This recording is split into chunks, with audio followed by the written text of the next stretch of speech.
Jesen je savršeno vrijeme za obradu tla u vrtu, jer nakon ljetne žetve ostaje mnogo posla koji može značajno unaprijediti tlo za narednu sezonu. Obrada tla u jesen uključuje nekoliko ključnih koraka koji omogućavaju plodnost i zdravlje tla. U današnjem videu bavimo se jesenjom obradom tla kroz 5 osnovnih faza.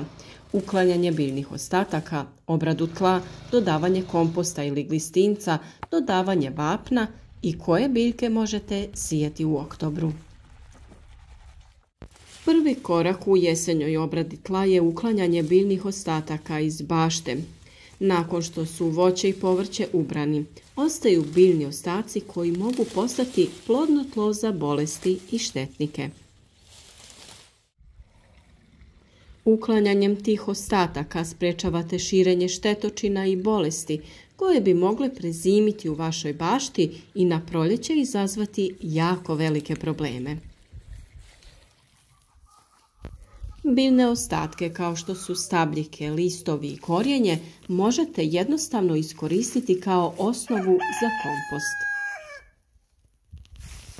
Kompostiranje ovih ostataka je odličan način za reciklažu prirodnih materijala i vraćanje hranjivih materija u tlo. Pri izradi komposta naravno važno je paziti da ne stavljate biljne ostatke koji su bolesni ili zaraženi štetnicima, jer bi to moglo kontaminirati vaš kompost. Jednom kada su biljni ostaci uklonjeni i kompostirani, tlo ostaje čisto i spremno za sljedeći korak, to jest za daljnju obradu. Ovaj proces ne samo da pomaže u održavanju zdravlja tla, već doprinosi i održivosti vašeg vrta, jer se otpadni materijal ponovno koristi. Nakon što ste uklonili biljne ostatke, vrijeme je za obradu tla. Postoji nekoliko načina. Obrada tla u jesen može se obaviti ručno pomoću vila ili motike ili mašinski ukoliko imate veću parcelu. Obrada tla, koja je vrlo važan korak, sastoji se od prevrtanja i rahljenja gornjeg sloja zemlje. Ovaj proces omogućava bolji protok zraka, drenažu i prodiranje vode do korijena biljaka. Također, obrada tla pomaže u uništavanju štetnika koji se nalaze u gornjem sloju zemljišta i sprječava se njihovo prezimljavanje. Nakon što se tlo obradi, izložene štetočine ne mogu preživjeti niske temperature, što naravno smanjuje njihov broj na proljeće.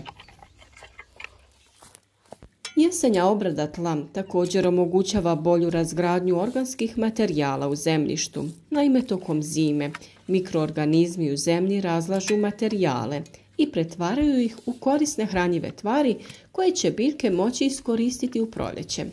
Osim toga, zimska vlaga koja prodire dublje u zemljište pospješuje procese razgradnje i osigurava bolju strukturu tla. Ima smisla, zar ne? Nakon obrade naravno slijedi dodavanje organske tvari kako bi naše biljke bile otporne i zdrave.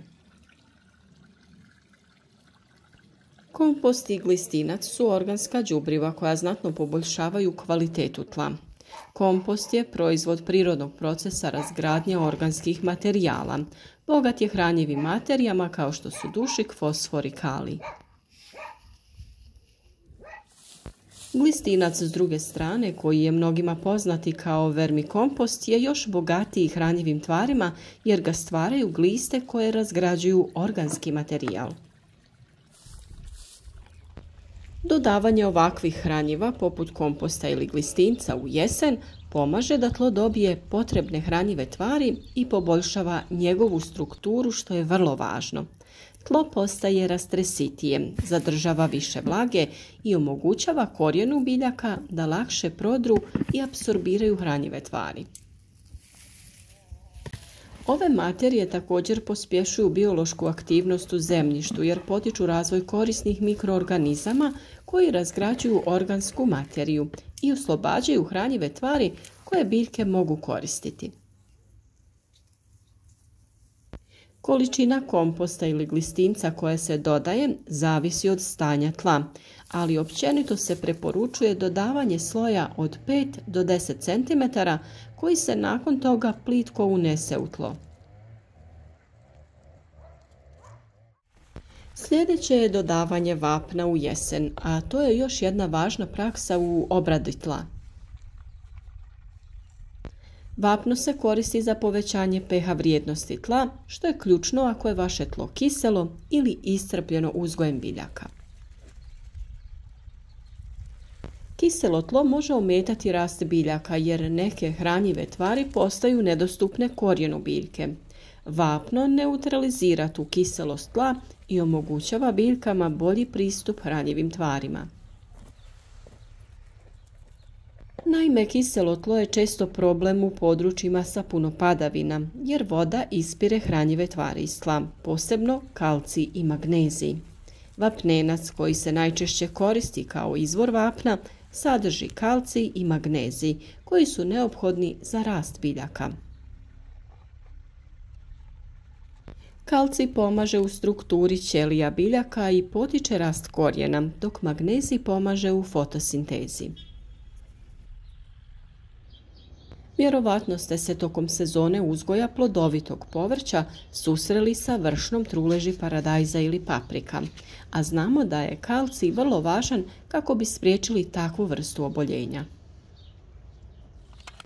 Upravo zato najbolje je dodati vapno u jesen jer mu je potrebno nekoliko mjeseci da se potpuno apsorbira u tlo i neutralizira kiselost. Nakon toga, a posebno u proljeće, tlo će biti spremno za sadnju biljaka koje zahtijevaju kvalitetno obrađeno i bogato tlo.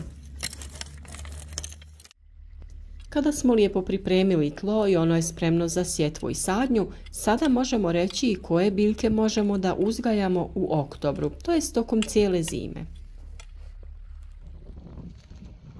Iako se jesen uglavnom smatra periodom odmora za vrt, postoje biljke koje možete sijati i sredinom oktobra. Ove biljke su otporne na hladnije temperature i mogu dobro podnijeti zimu. Neke od najčešćih biljaka koje se siju u ovo doba su zimska salata, špinat, blitva, bijeli i crveni luk, grašak i slični. Zimska salata je biljka koja je izuzetno otporna i može se sijati u jesen, a spremna je za berbu početkom proljeća.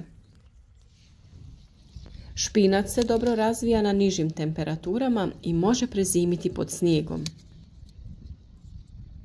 Ukoliko nećete sijeti ništa što želite konzumirati tokom zime, odličan izbor kao zeleni pokrov je raž, koji se može koristiti kao zeleno đubrivo za obogaćivanje tla.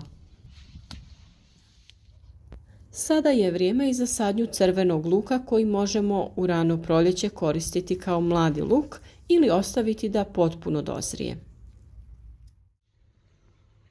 Vrijeme je naravno i za sadnju bijelog luka. Jesenja sadnja bijelog luka je vrlo učinkovita i čak daje veći prinos u proljeće i ljeto. Naravno, tu je i neizostavni grašak. Neke sorte graška mogu se sijeti krajem jeseni i beru se početkom proljeća. Tako se izbjegnu različite nepogodne situacije za uzgoj graška. Nemojte zaboraviti ni posijati rotkvice, blitvu, radič, rukolu i ostalo zelenilo koje podnosi niže temperature. Većinu ovih biljaka možete zaštititi sa nekim improviziranim plastenicima, te će one tako brže i bolje napredovati i moći ćete ih konzumirati tokom cijele zime.